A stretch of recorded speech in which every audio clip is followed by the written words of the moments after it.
नए प्रभारी के साथ पहली बैठक हरियाणा कांग्रेस के, लेकिन स्वागत से ज्यादा चर्चा हुई गुटबाजी की। हुड्डा और सुरजेवाला तो आपस में साथ मांगने लगे एक दूसरे का। हुड्डा ने कहा कि मेरा साथ दो फिर देखो धमाका, तो सुरजेवाला ने जवाब दिया कि 20 साल हो गए साथ देते, अब आपकी बारी आ गई। यहां तक कि प्रभारी को भी सख्त लहजे में बोल गए सुरजेवाला की वास्तविकता से मुंह मत मोड़ना, नहीं तो पहले कई प्रभारी गए नाकामयाब होकर। इस बयान के क्या मायने?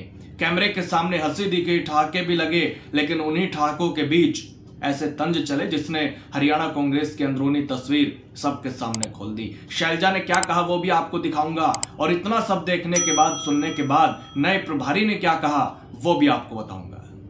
दोस्तों नमस्कार, मैं आपका यार जतिन पत्रकार। हरियाणा कांग्रेस के नए प्रभारी के सामने खुल गई गुटबाजी की परतें, वो भी पहली ही मीटिंग में। पहली बार मीटिंग ली और उसी मीटिंग में नेताओं ने एक दूसरे पर तंज कसे। सबसे पहले हुड्डा और सुरजेवाला को सुनिए, जो हंसते हुए एक दूसरे पर तंज कस रहे हैं। राष्ट्रीय महासचिव ऑल इंडिया कांग्रेस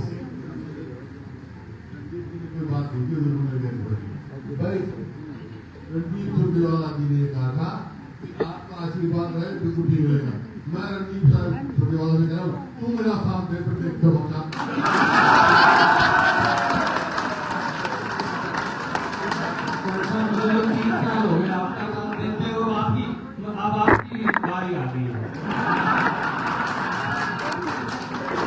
तो नए प्रभारी संजय दत्त के सामने ही हंसते हंसते तंज कसे गए एक दूसरे पर। और नरेंद्र जब बोल रहे थे तो हुड्डा ने उनसे माइक लेते हुए रणदीप सुरजेवाला को कहा कि आप मेरा साथ दो फिर देखो धमाका।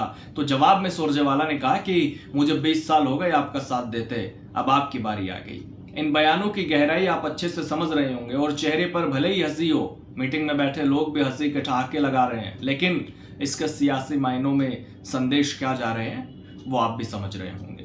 यानी अब सब कैमरे पर भी सामने आ गया है और प्रभारी भी सब समझ गए होंगे इस वाक्य की बात। इतना ही नहीं, अब एक वीडियो और दिखाऊंगा आपको रणदीप सुरजेवाला का ही।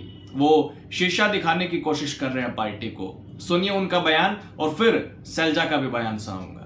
सत्ता में आए बगैर कार्यक्रमों का क्रियान्वयन नहीं हो सकता। सत्ता में आए बगैर आप सामाजिक बदलाव और तब्दीली नहीं कर सकते।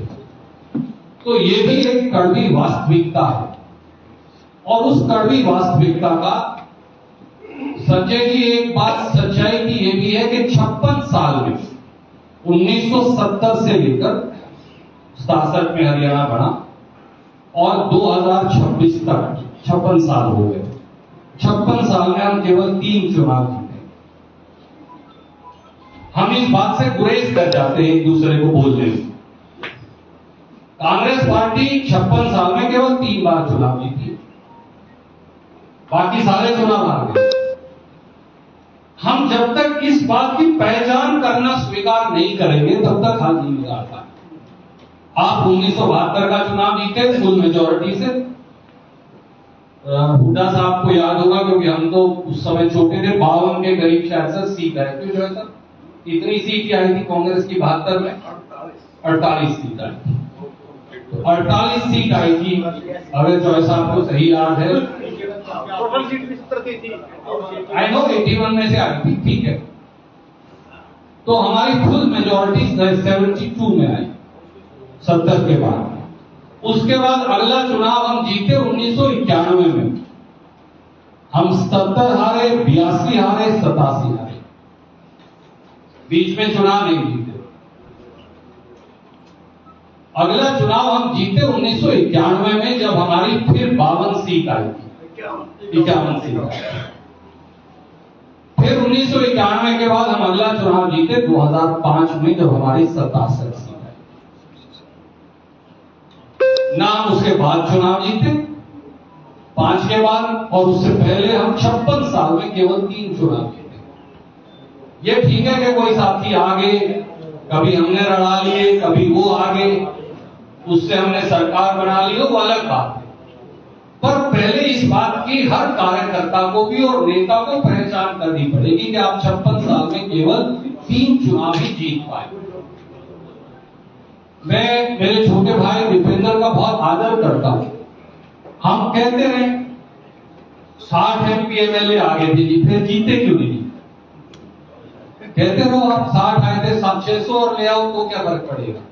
आखिर में तो 46 एमएलए आने चाहिए।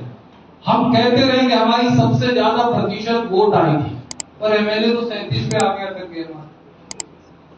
मैं किसी व्यक्ति को ब्लेम नहीं करने लगे, पर जो कड़वी वास्तविकता है उससे मुंह मोड़ना उचित नहीं। और संजय जी, अगर आप भी मुंह मोड़ेंगे तो पीछे हम कई प्रभारी नाकामयाब होकर चले गए।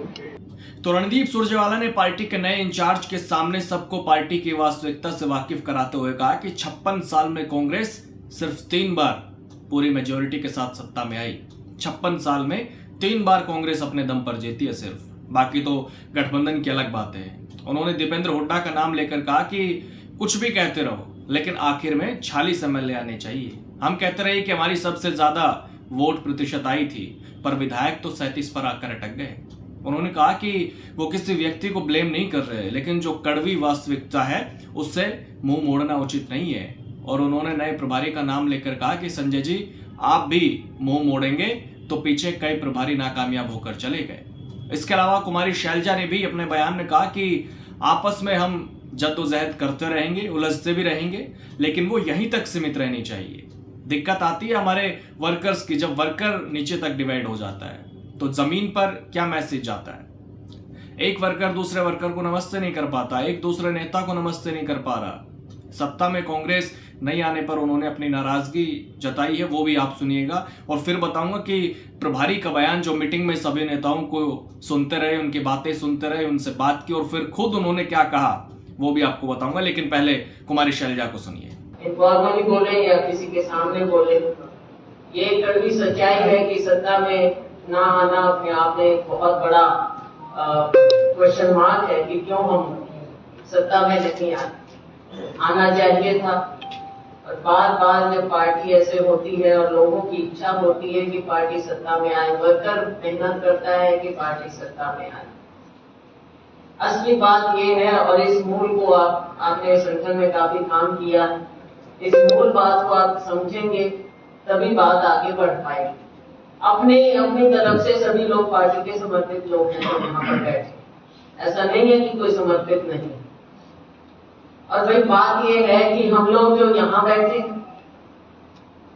ऊपर बैठे हैं, अभी एक्स की बात हो रही थी, तो ओनली एक्स इज परमानेंट, सिर्फ एक्स परमानेंट होता है। और हम जो यहाँ हैं चंद लोग, कुछ ना कुछ आप सबकी मेहनत से, दया से, लोगों के मेहरबानी से हम यहाँ पहुंचे, तो हम एक्स तो रहेंगे या कुछ ना कुछ हमें मिलता रहेगा, कुछ पोस्ट मिलेगी, नहीं भी होगी तो एक्स रहेंगे। तो बात हमारी नहीं, आपस में हम जद्दोजहद भी करते रहेंगे, उलझते भी रहेंगे, लेकिन वो यहाँ तक सीमित रहनी चाहिए। दिक्कत कहाँ आती? दिक्कत आती है हमारे वर्करों। जब वर्कर नीचे तक डिवाइड हो जाते हैं तो जमीन पर क्या मैसेज जाता है? एक वर्कर दूसरे को नमस्ते नहीं कर पाता, एक दूसरे नेता को नमस्ते नहीं कर पाता। इतने ज्यादा जोड़ दिए जाते हैं, या मैं तो कहूंगी तोड़ दिए जाते हैं।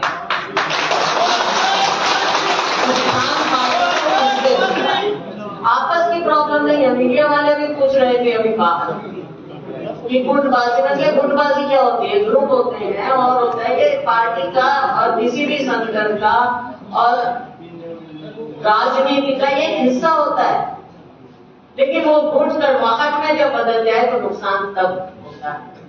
सत्ता में ना आना ये बहुत बड़ा है एक, क्योंकि हम पावर पॉलिटिक्स कर रहे हैं सब लोग, ऐसे नहीं है, हम कोई सोशल ऑर्गेनाइजेशन नहीं है, पावर पॉलिटिक्स कर रहे हैं। सत्ता में आना है, सत्ता में आने के लिए हम ये काम कर रहे हैं, और सत्ता में इसलिए आना है क्योंकि हमें लोगों की भलाई करनी है। तो कुमारी शैलजा ने नाराजगी जताई 2024 में कांग्रेस की सरकार न आने पर, लेकिन हरियाणा कांग्रेस जनरल बॉडी की मीटिंग के बाद पार्टी के नए प्रदेश प्रभारी संजय दत्त ने कहा कि सारा परिवार एक है, सभी से मेरे अच्छे संबंध है, सभी को मैं सम्मान दूंगा, सभी को मैं विश्वास में लूंगा और सभी साथ में मिलकर काम करेंगे, साथ में चलकर काम करेंगे। मीटिंग में तय हुआ कि अब सड़क पर संघर्ष होगा, हर जिले में भी जाएंगे प्रभारी, आगे का जो भी निर्णय होगा वो आम राय से होगा, सबकी सहमति से होगा। उन्होंने कहा कि जो भी पार्टी लाइन तय होगी, जो भी शीर्ष नेतृत्व का संदेश होगा, वो बूथ लेवल तक लेकर जाएगी। उन्होंने अपना मैसेज भी क्लियर कर दिया कि पार्टी में केवल मेहनत करने वालों को ही महत्व मिलेगा और कांग्रेस में सबसे बड़ी चुनौती होती है सभी नेताओं को साथ लेकर चलने की, जिसका जिक्र मैं करते रहा हूं। और अब तो खुद रणदीप सुरजेवाला ने भी कह दिया मीटिंग में कि कड़वी वास्तविकता से मुंह मत मोड़ना, कड़वी वास्तविकता से मुंह मोड़ना उचित नहीं है। संजय जी, आप भी मुंह मोड़ेंगे तो पीछे कई प्रभारी नाकामयाब होकर चले गए।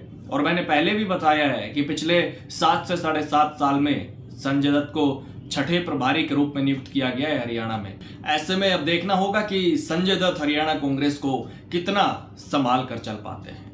हालांकि आपको क्या लगता है, आप अपनी राय जरूर दे सकते हैं। कमेंट बॉक्स के दरवाजे हमेशा की तरह आज भी आपके लिए खुले हुए हैं। नमस्कार।